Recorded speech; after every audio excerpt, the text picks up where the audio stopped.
rebozo.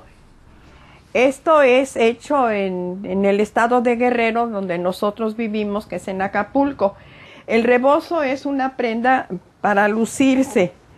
Nosotros, por ejemplo, si salimos con él a la calle, usualmente lo usamos en el 15 de septiembre, que es en la fecha de nuestra independencia. Lo usamos mucho para ir a algunas fiestas. Entonces lo usamos así. También nos lo podemos poner en esta forma, así, y lo amarramos aquí. Luego también nos lo podemos poner, que he visto que algunas personas aquí también lo usan de esta manera.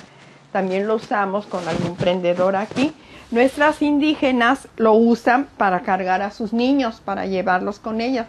Exactamente, pues no sé cómo, muy bien, pero ponen el bebé aquí y se amarran de tal manera que pueden seguir caminando con su bebé a cuestas y pueden hacer cualquier maniobra. Nuestras mujeres en la Revolución lo usaban como carrilleras y se lo ponían así terciado.